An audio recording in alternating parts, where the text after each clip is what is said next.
La idea que yo tengo es retomar la explicación que ha hecho Marga y Juancho, haciendo primero una visión a nivel internacional. Ahora se está calentando un poco. Vale.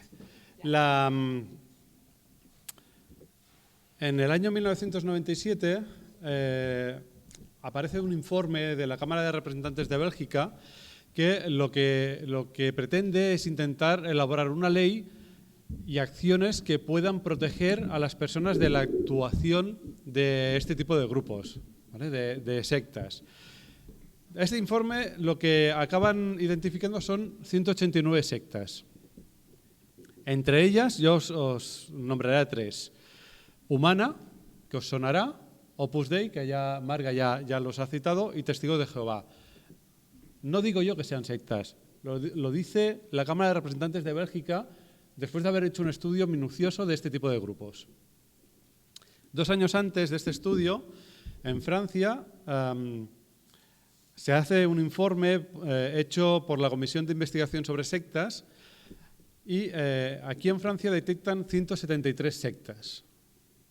Entre los nombres que aparecen vuelven a salir Humana y Testigos de Jehová, pero me gusta destacar los siguientes que salen ahora.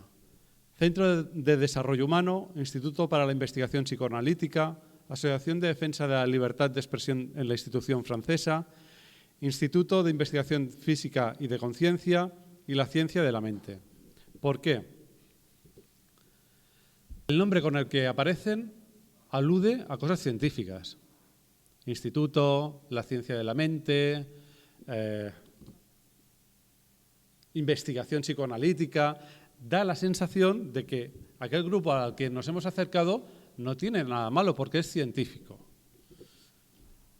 Ocultan su objetivo de verdad. ¿Cómo? Humana. Tú oyes el nombre humano y dices, esta gente se dedican a cosas realmente que se preocupan por la gente, ¿no? Son humanos. Cuando el objetivo real que tiene la entidad no es ese. Y también hablaros de que en el listado de Bélgica y de Francia solo aparecen aquellas sectas que han podido detectar. Obviamente ya hay muchas más que no se detectan y que estos 2 listados ya tienen 20 años. Es decir, que con la crisis económica del 2008 han aparecido multitud de grupos que se han añadido a estos que ya estaban identificados. Muchos de ellos no tenemos constancia.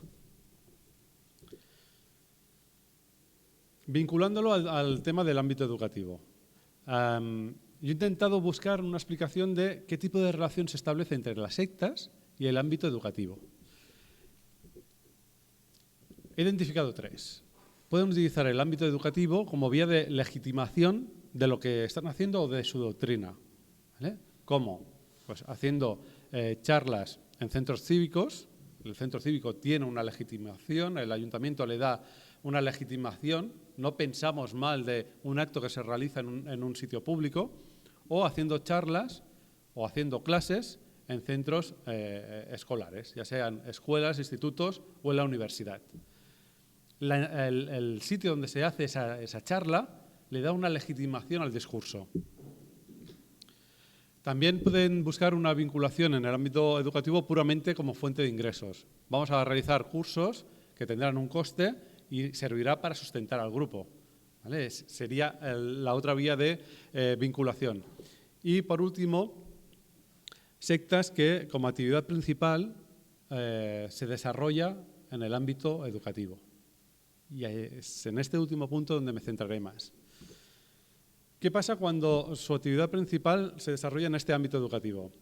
Pues que pueden gestionar centros educativos o desarrollar proyectos educativos o ser docentes. Cuando digo gestionar centros educativos, estamos hablando de centros educativos públicos y privados. Resalto lo de I.O. porque encontraremos sectas que igual solo gestionan centros educativos o solo desarrollan proyectos educativos o solo tienen profesorado en ciertas escuelas, en ciertas universidades.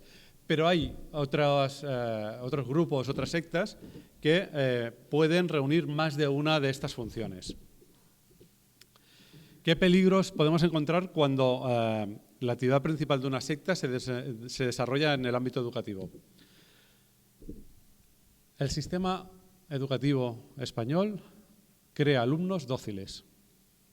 Nos ha enseñado a que hemos de ir a la escuela, prestar atención al maestro, tomar apuntes, no cuestionar lo que dice el maestro, y nos preocupamos muchas veces más de cómo superar la asignatura que no de si lo que nos están explicando es cierto o no es cierto.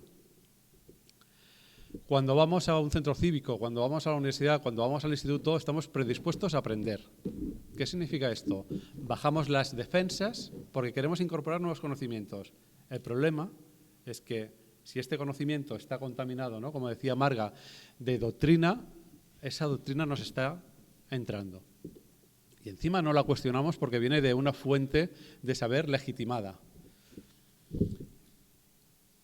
Estas cosas se producen en una institución de prestigio, ya sea una escuela, un instituto, una universidad, un centro cívico. Son instituciones que tienen un prestigio social. No cuestionaremos el acto en sí porque pensamos que el ayuntamiento de turno ya se ha encargado de verificar que no hay riesgo. O pensaremos que la universidad ya se encarga de que no haya ningún riesgo detrás de esa sesión. Viene el elemento de la bata blanca. Cuando hablo de la bata blanca, hago referencia a la autoridad de la bata blanca. Seguramente os suena un experimento que se realizó ya hace muchos años en el campo de la psicología social por Milgram, que lo que buscaba era intentar encontrar una explicación a si los soldados y los mandos intermedios del ejército nazi eran o no responsables de los efectos que tuvo el Holocausto, si realmente se les podía considerar responsables de ello. Él lo que hizo es idear un experimento. Y el experimento lo que buscaba era, el experimento que planteó era, vamos a intentar hacer un experimento sobre la memoria y el aprendizaje. Vamos a buscar voluntarios para hacer este experimento. ¿En qué consistía el experimento? Ponía carteles para conseguir voluntarios, era unos voluntarios que recibían una compensación económica por participar en el estudio, unos $28 al cambio a día de hoy, y el estudio era muy simple. Había un investigador, que era el que dirigía el experimento, y dos voluntarios. Un voluntario hacía de maestro y el otro cogía el rol de alumno. Se sorteaban estos dos roles, ¿vale?, de manera aleatoria. Lo que pasa es que aquí había una trampa. El rol de alumno siempre correspondía a una persona que formaba parte del experimento. O sea que el único voluntario real era el que hacía de maestro. Y comenzaban el experimento. ¿Cómo comenzaba el experimento? El experimento es muy simple. Vamos a realizar una serie de preguntas. Cada vez que falle la pregunta, le das a este botón y recibe una descarga eléctrica. Sencillo. Para comprobar que realmente se está haciendo una descarga eléctrica, se ponen las correas los dos, maestro y alumno, y le dan al botón. Reciben descarga eléctrica. Empieza el experimento. Lo que no sabe el voluntario es que el alumno es un actor y que las descargas no se están recibiendo. Entonces, empieza el experimento, se van haciendo preguntas, el alumno falla. El alumno falla, aplicas castigo. Primero es una descarga leve. A medida que se van incrementando el número de errores, la descarga se incrementa en voltaje. ¿Queréis pensar que más del 60% de la gente que hizo el experimento llegó al máximo de descarga posible? 450 voltios. Sí que hubo resistencia, sí que hubo, oye, pero esto quiere decir que la bata blanca, el científico, remarcaba, es necesario, tú tranquilo, yo te apoyo, es por la ciencia. La autoridad de la bata blanca, todo ir en contra de la actuación de la conciencia personal de las personas, superaba la bata blanca a esta conciencia de las personas. Más peligros. La relación educativa, sobre todo en el espacio formal, partimos de una relación educativa que no es igualitaria. El profesor tiene una posición de poder y los alumnos tenéis otra posición. Esto no debería ser un problema siempre y cuando se utilice debidamente. Pero si se utiliza para otros beneficios, empieza el problema. Además, se añade la presión académica. Vosotras queréis superar la asignatura. Tenéis una presión añadida, por lo que os centraréis más o pondréis más atención en saber cómo superar aquella asignatura que no en evaluar si el contenido que se os está dando realmente es cierto o no es cierto.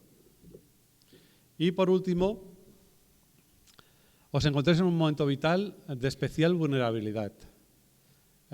Sobre todo la etapa de adolescencia de 14 hasta los 25 años, que más o menos es cuando acabáis los grados, son momentos de construcción personal, que estáis intentando construir vuestra personalidad, vuestra identidad sexual, vuestros gustos, vuestra ideología, vuestro futuro laboral. Estáis expuestos a todo esto y estáis abiertas también a incorporar nuevas ideas que den respuesta a estas inquietudes que tenéis a nivel personal. Todo ello, lo que he explicado, os deja en una situación, obviamente, de cosecha fácil para grupos sectarios. Si os cogen en estos momentos y teniendo en cuenta todo esto, si no tenéis la precaución de saber identificar que estáis ante un grupo sectario, es fácil que se pueda producir una captación. Para continuar, me gustaría hacer un pequeño experimento. Dura muy poco. Avisaros, es un pequeño vídeo.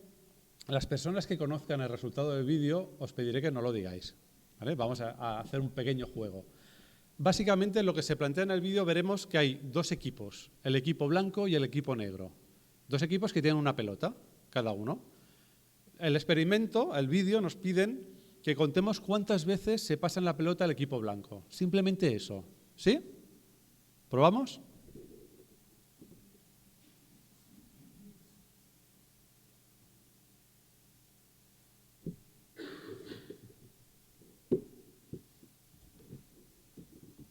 This is an awareness test. How many passes does the team in white make? Go!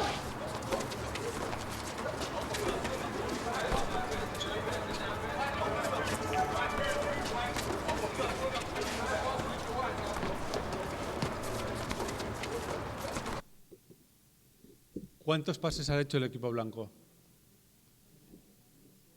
¿Sí? ¿Alguien ha visto un oso bailando el Moonwalker? No. ¿Nadie lo ha visto? Por favor, quiero que os fijéis que yo voy a tirar hacia atrás el vídeo, que no hago ningún tipo de manipulación, ¿eh? Tiro hacia atrás, ¿de acuerdo? Y continuamos. How many passes does the team in white make? Go!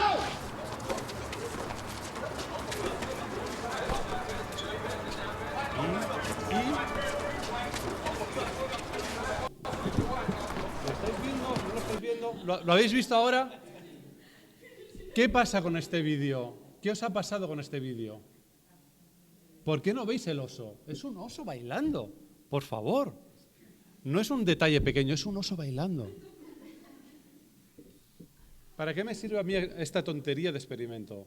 Pues para una cosa muy, muy simple. Si no sabemos lo que tenemos que buscar, no lo vamos a encontrar. Si no pensamos que hay sectas en el ámbito educativo, no las detectaremos. Pasarán sin poder detectarlas. Pasará un oso bailando por delante nuestro y no lo veremos. Si solo miramos al equipo blanco como pasa la pelota, es el equivalente a dar autoridad a la bata blanca solo porque es bata blanca y no por el discurso que realmente tiene. ¿Sí? Lo importante del tema es el entorno lo que le da peso al discurso. Imaginaros, yo mismo, intentando hacer esta charla, la hago fuera de la universidad. Esta misma charla fuera de la universidad, me dirán, este es un chalao, ve fantasmas por todos lados. La hago aquí en la universidad y tiene prestigio. Es el mismo discurso, pero tiene prestigio. ¿Por qué? Porque dais por supuesto de que la universidad valida lo que yo estoy diciendo, porque la entidad le está dando peso a lo que yo digo. Esto, en este caso, de coña, porque es una cosa preventiva, y me podéis creer o no, me da igual, ¿vale? Pero ante grupos sectarios que se aprovechan de entornos educativos para difundir su mensaje, aquí nos entra el mensaje Nos entra el oso bailando y no nos damos cuenta. Es más, os dicen que ha pasado un oso y decís, es imposible, si yo estaba delante, no ha pasado ningún oso, y ha pasado un oso. O sea, negamos la realidad, todos estabais, yo no lo he manipulado. ¿Qué más pasa? Se produce una utilización gratuita del término ciencia. Acompañando todo esto, si encima en mi discurso digo que lo que yo os explico está respaldado por estudios científicos, ya no lo ponéis en duda. Ya no verificáis si realmente es cierto o no. Hostia, lo está diciendo un profesor y encima dice que la ciencia o hay estudios científicos que lo están corroborando, no se pone en duda. Lo que dice ese profesor es ley. Me gusta siempre poner esta cita. Ciencia es todo aquello sobre lo cual siempre cabe discusión. Siempre cabe discusión. Ortega y Gasset, no lo digo yo, ¿eh? Ortega y Gasset. ¿Qué tipo de ciencia es aquella que no permite la discusión sobre su cuerpo teórico? Eso no es ciencia. Cuando nos encontramos con una ciencia que no te permite la crítica, el análisis o el uso de la razón, lo que tenemos es dogma. Puro y duro. Esta mañana comentaba que las sectas en el ámbito educativo las podemos encontrar en todos los niveles, desde desde etapa 03, escuela Bersol, hasta formación de adultos. En todos los niveles os puedo asegurar hoy que están las sectas presentes. Y yo esta mañana comentaba que al menos en aquellos espacios donde atienden a menores, yo entiendo que no hay intencionalidad de captación de los menores, sí de manipulación, pero no de captación. Y Marga, que sabe mucho más que yo, obviamente, me ha dicho, alerta, porque sí que hay un caso en el cual se produce captación de menores. Y es un caso muy concreto que es el Opus Dei, que si acaso después ella os lo he explicado en más detalle. Pero cuando hablamos de adultos, aquí sí que hay intencionalidad o puede haber intencionalidad de captación. Aparte de lo que hemos hablado antes, ¿no? De estar en el ámbito educativo por legitimar, por conseguir fondos, también puede ser para captar nuevos miembros. ¿Cómo? Ofreciéndote una excelente oportunidad de desarrollo personal o bien ofreciéndote una buena oportunidad de desarrollo profesional. Las dos cosas son válidas para poder captar a nuevos adeptos. Además, en esta facultad en la que estamos, en el campo de las ciencias sociales, que sabemos que tenemos pocas salidas profesionales, que el tema del trabajo está muy mal cuando acabemos nuestras titulaciones. Si te viene un grupo y te ofrece trabajo o una beca, no le dices que no. Es otra herramienta más de atracción hacia ese grupo sectario. ¿Qué pasa cuando tenemos un adepto que está en una secta y comienza a ser crítico con el corpus de la secta, con la teoría de la secta? O bien, ¿qué pasa cuando un adepto manifiesta que se quiere ir de la secta? Pasa lo siguiente. Empiezan a accionarse las presiones. La primera presión que se activa es la autoimpuesta, la que tú mismo, cuando estás en una secta, te marcas. ¿Por qué? Porque tú has generado una serie de expectativas, tú te has creído realmente que donde estás es un grupo de lo más, que no puede ser que ahora no lo sea. Si sales de ahí, estás dejando pasar una gran oportunidad, por lo que ejercerás una presión autoimpuesta. Si esta presión ya es suficiente, no pasa nada, pero si no, estará la presión de los familiares. ¿Cómo le explico yo a mi familia, a mis amigos, que aquel sitio tan chulo que había conseguido estar yo, ahora ya no lo es? ¿Cómo justifico yo que ahora me he de ir de ahí? Si estas presiones no funcionan, empiezan las presiones directas de la secta. ¿Cómo son estas presiones de la secta? Pues pueden ser positivas, que serían ofreciéndote una beca. Uy, ¿te estás planteando ir o estás siendo un poco crítico? Mira, pues ahora que te planteabas ir es una lástima porque había pensado en ti para ofrecerte una beca FPI. Y dices, joder, una beca FPI, pero si esto no lo consigue cualquiera y están pensando en mí, esto es maravilloso. Si habías dado el paso para salir, te lo volverás a replantear. O bien te dirán, ¿sabes qué? Yo te veo a ti haciendo el doctorado en una universidad de prestigio. ¿Qué te parece hacer el doctorado en Harvard o en Cambridge? Hostia, esto es maravilloso.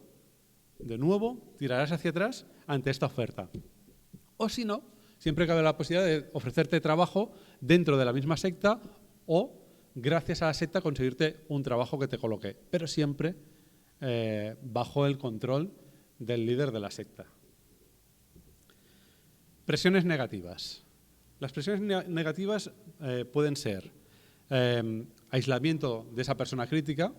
Se dan órdenes a todo el grupo de que dejen de hablar con esa persona que está siendo crítica.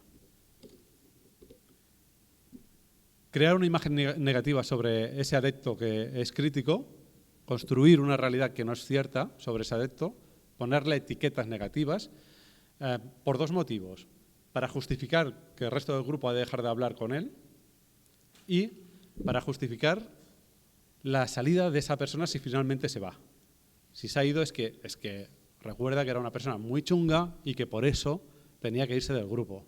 No era bueno para el grupo. Pero necesitarán crear esta imagen negativa. ¿De qué manera se explicará que una persona que hace un mes era maravillosa, de repente es el demonio? Tendrán que crear esta imagen negativa para justificar la salida de la persona. El uso de la coerción, ya sea en gran grupo o en pequeño grupo. Cogerán al adepto crítico y aplicarán la coerción para asegurarse que se replantea su posicionamiento. Amenazas, insultos, agresiones, chantaje emocional, esto es maravilloso. Coger a la persona que es crítica y responsabilizarle del éxito o del fracaso del proyecto del grupo. Hombre, es que con tu actitud te estás poniendo en riesgo el proyecto del grupo. Si no es de todo el proyecto, de un proyecto en concreto. Y atacar al entorno que tú tienes dentro de la secta. Aquellas personas que todavía te mantienen la palabra, atacarlas. Asegurarse que están con la secta y que no están contigo, que no están con el crítico. Son las maneras, las presiones negativas que tendrá la secta para asegurarse que la persona queda retenida. Para entender el fenómeno de las sectas, a mí me gusta siempre ponerlo en paralelo con la problemática de la violencia de género. ¿Por qué? Porque la violencia de género todo el mundo sabe bien claro cómo identificarlo. Si conseguimos identificar los puntos en común que tienen las dos problemáticas, nos daremos cuenta de muchas cosas. Hace 50 años la violencia de género presentaba las siguientes características. No se reconocía como problemática social. La violencia de género era una cosa que mejor no hablar de ello, que era una cosa que es mejor dejarla un poco como oculta y que, mira, ha tenido mala suerte esa chica o ves a saber lo que ha pasado. Pero no era una cosa cómoda de hablar en público. Era una cosa que se había de resolver en el ámbito privado. Se está produciendo entre dos adultos. Son ellos los que deben de resolver esa situación. No se puede meter una persona externa en problemas de pareja. Esta justificación a día de hoy a ninguno de esta sala le vale con el tema de la violencia de género, ¿o sí? En el tema de las sectas sí que vale. Cuando se plantea el tema de las sectas te dicen, bueno, es que esa persona ha decidido libremente, es mayor de edad y ha decidido libremente entrar en ese grupo. Hostia, ha decidido libremente, como decía Marga, el primer paso. Lo que no sabía esa persona es que el grupo era una secta. Lo que no sabía esa persona es que una vez dentro se ejerce la manipulación psicológica, las presiones, el cambio de personalidad. No se puede justificar porque sea una relación entre adultos. Las relaciones entre adultos, entre las relaciones entre adultos también se producen delitos. La mayoría de delitos son entre adultos y la justicia actúa. ¿Por qué aquí no actúa? Al inicio de la problemática de violencia de género existía una alta desprotección de las víctimas. Las mujeres se sentían desprotegidas ante la acción de denunciar. Veían que si encima denunciaban, quedaban expuestas, se les ponía algún tipo de etiqueta, por lo que siempre habían como resistencias. La ley no les protegía lo suficiente. Lo que os comentaba ahora, la etiqueta, el estigma social. ser una mujer víctima de violencia de género, al inicio, tenía un componente negativo. No era algo bonito de compartir, no era algo de lo que se tuviese que hablar. Era una cosa que se ocultaba. Además, existía la dificultad de poder mostrar pruebas o aportar pruebas sobre haber padecido violencia de género de tipo psicológico. Obviamente, el de tipo físico es mucho más fácil de demostrar. Pero la violencia psicológica en clave de género tenía muchas dificultades de poder aportar pruebas. Además, el maltratador jugaba con el sentimiento de culpa. Había conseguido que su mujer, que su pareja, se sintiese responsable de esa acción, de esa violencia. Es culpa tuya, yo te estoy castigando por algo que has hecho. Tenía este sentimiento de culpa. Sentimiento de soledad. Ya se había encargado la pareja de romper los lazos con amistades, con familia, que le pudiesen servir de ayuda. Por lo que si abandona a la pareja, se sentirá sola. Falta de autonomía, dependencia. Normalmente en este tipo de relaciones de violencia de género hay una alta dependencia económica, hay una alta dependencia emocional, sentimental, etcétera, etcétera. Y yo creo que lo más importante, la necesidad de estas mujeres de pasar página, de olvidar un episodio traumático de su vida. Necesitan pasar página y volver a ser fuertes y volver a enfrentarse a una vida con normalidad. ¿Por qué pongo esto? Porque todas estas situaciones pasan con las sectas. Los adeptos que salen de una secta se enfrentan a todo esto, o se han enfrentado a todo esto. Cuando estaba acabando de montar esto, voy y me encuentro con un estudio realizado por la Universidad de Barcelona y la Universidad Autónoma de Madrid, que lo que hacía era comparar las estrategias de abuso psicológico en la pareja, en el lugar de trabajo y en grupos manipulativos. Y digo, hostia, esto me va perfecto para la charla. ¿Qué hace este estudio? Cogen estas tres situaciones, pareja, lugar de trabajo y grupos manipulativos, intentan identificar de qué manera se aplica este abuso psicológico.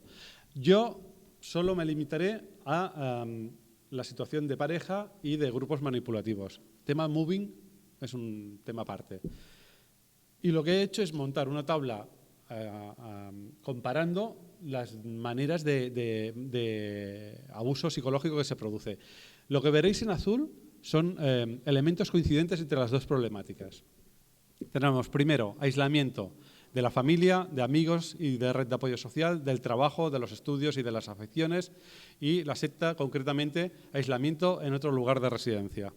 En violencia de género, aislamiento en el hogar. 2. Control y manipulación de la información. Lo que es común es la manipulación de la información. Lo específico es la manipulación del lenguaje, como ha explicado antes Marga. En la violencia de género es la ocultación del abuso. 3. Control de la vida personal. Control abuso de la economía, control de las actividades y de la ocupación del tiempo, control debilitamiento del estado psicofísico. Específico, control sobre las relaciones afectivas y la vida sexual, control sobre la propia existencia, control e inspección del comportamiento. ¿Vale? No entro en los específicos de violencia de género. 4. Abuso emocional. Activación interesada de emociones positivas, intimidación o amenaza, desprecio, humillación o rechazo, manipulación del sentimiento de culpa, exigencia de entrega afectiva y entusiasta, inducción a la confesión de conductas, pensamientos y sentimientos desviados, otorgamiento del perdón. 5. Adoctrinamiento en un sistema de creencias absoluto y maniqueo, denigración del pensamiento crítico, lo que decíamos antes. El pensamiento crítico se tiene que eliminar como sea de una secta, no tiene cabida. Reconstrucción en negativo del propio pasado y de la identidad previa, exigencia de identificación plena con la doctrina y de su aplicación, imposición de la doctrina por encima de las personas y de las leyes, glorificación del endogrupo y rechazo hacia el exogrupo. Y 6. Imposición de una autoridad única y extraordinaria, imposición de una autoridad absoluta, implantación de la creencia en las cualidades especiales del líder. Todo lo que estaba en azul son elementos coincidentes entre las dos problemáticas. ¿Qué lleva a pensar? ¿Qué es necesario destacar de todo esto? Que se produce una invisibilidad del abuso psicológico en los dos procesos, tanto en la violencia de género como en los casos de la secta. Es muy difícil detectar cuándo se está produciendo un abuso de tipo psicológico. Que se da una amplia gama de intensidades en este abuso psicológico, que no podemos buscar solo un grado de intensidad, es muy variable, y que faltan instrumentos válidos para poder medir este abuso psicológico. La conclusión que yo saco es, hay muchos elementos en común entre las dos cosas, entre las sectas y la violencia de género. Si la violencia de género es una cosa que está socialmente perseguida, se puede denunciar en el juzgado, hay un rechazo pleno hacia la violencia de género, me lleva a hacer una pregunta muy incómoda, y es la siguiente. ¿Por qué no se actúa con la misma contundencia contra las sectas, cuando hemos visto que las estrategias son las mismas? ¿Por qué no se actúa con la misma contundencia? Os planteo un supuesto. A mí me gusta mucho jugar, lo sabéis los que habéis sido alumnos míos. Os voy a plantear un supuesto. ¿Vale? En la Universidad de Bravos. Bravos es una ciudad libre de Juego de Tronos, para quien no lo sepa, ¿vale? Imaginaos la Universidad de Bravos. En esta universidad hay una facultad en la que encontramos a 19 profesores que son de una secta. Estos 19 profesores que son de una secta realizan 29 asignaturas. Si calculamos que por asignatura de media, hay unos 40 alumnos, ¿sí? Compramos 40 alumnos como media. Multiplicando los 40 alumnos por las 29 asignaturas nos da 1.160 alumnos que pasan por curso escolar por profesorado perteneciente a una secta. Menos mal que es un supuesto. Si esta situación se diese en una universidad sería grave. Si la universidad tuviese conocimiento o sospechas de ello, sería muy grave. Si la universidad fuese pública, no se podría entender esta situación. Ya digo que menos mal que esto es un supuesto, ¿eh? Cuando estaba acabando de preparar todo esto, ayer recibo un correo de un amigo y me dice, hostia, mira que he encontrado por internet. Me pasa este documento, que es la Declaración de la Federación Europea de Centros de Investigación y de Información sobre el Sectarismo, hecho en el 2011, que lo hacen llegar a las Naciones Unidas. Y las Naciones Unidas lo coge y lo publica. El cabrón va y me lo pasa en inglés. Y yo, con mi competencia de inglés, empiezo a leer y es solo una página, pero aquello me costaba que no os lo podéis imaginar. A los 10 minutos me lo pasa en castellano. Lo empiezo a leer y no entendía nada. O sea, la traducción era pésima. O sea, yo tengo poco nivel de inglés, pero algo entiendo. Esa traducción era malísima, era para cogerla y tirarla a la basura. Bueno, al final con mi pareja, que sabe más inglés que yo, empezamos a leerlo y empiezo a sacar conclusiones que ahora os plantearé. La primera conclusión que yo saqué es, hostia, pues sí que sé del tema. Porque todo esto que yo os he explicado, que me he montado yo en mi cabeza, va y esta gente de la Federación Europea de Centros de Investigación lo plantean en un documento oficial. ¿Qué es lo que nos dicen? Que en los centros educativos de estudios superiores tiene que prevalecer la libertad intelectual y académica. En las universidades se entiende que hay libertad intelectual y académica, y más cuando estamos en sociedades libres y democráticas. Que hay organizaciones que se infiltran y socavan estos principios.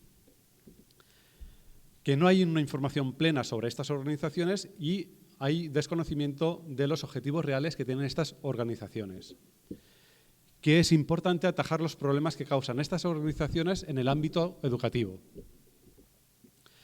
Que llevamos 30 años de exposición de los alumnos ante la práctica de estas organizaciones en la universidad y se ha podido dibujar un patrón coherente y reiterado. Que los nombres que presentan estas organizaciones ocultan sus intenciones reales.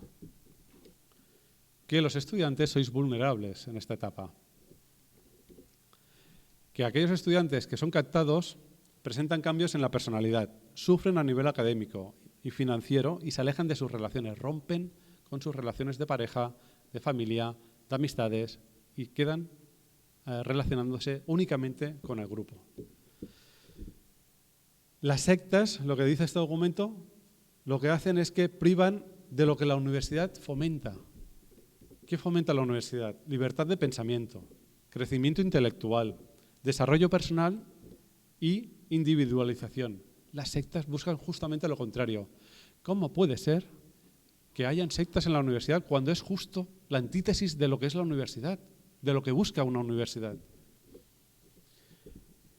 que en universidades de todo el mundo las han prohibido o las limitan. Reconocen que el daño de estas organizaciones puede ser grave y que las mejores herramientas de prevención ante estas organizaciones es una educación de calidad y publicaciones adecuadas. Que son necesarias pautas de actuación contundente ante este tipo de grupos. Que se deben de articular mecanismos de denuncia accesibles para vosotros, para los estudiantes. Que se deben de nombrar, identificar a estas organizaciones. Y que se debería publicar un informe anual recogiendo todas las denuncias que se han recibido sobre estas organizaciones y explicando las medidas que se han adoptado al respecto. Y llego al último punto de mi parte, que es un alegato, es un vomitar, ¿no? Es el desfogarme de todo ello. Y lo vinculo con la defensa de la educación pública. ¿Cómo podemos defender la educación pública nosotros, vosotras que seréis futuras profesionales del ámbito educativo y los que ya estáis trabajando en este ámbito? Pues bien, podemos hacer bien nuestro trabajo o intentarlo. Podemos reivindicar la pública, poniéndome una camiseta cuando toca o haciendo cualquier otra cosa, me da igual. Y podemos denunciar la mala praxis. Las sectas en la universidad es una mala praxis. No solo es una mala praxis, es un peligro hacia vosotros. En la universidad, en los institutos, en las escuelas, en la etapa 03, en todos los campos del ámbito educativo son un peligro. Nuestra función cuando educamos es la de acompañar a las personas, es la de hacer personas autónomas. Me quedo de nuevo con una cita de Ortega y Gasset. Siempre que enseñes, enseña a la vez a dudar de lo que enseñas. Y con esto os dejo paso a que habléis vosotros y que preguntéis vosotros de todo lo que queráis.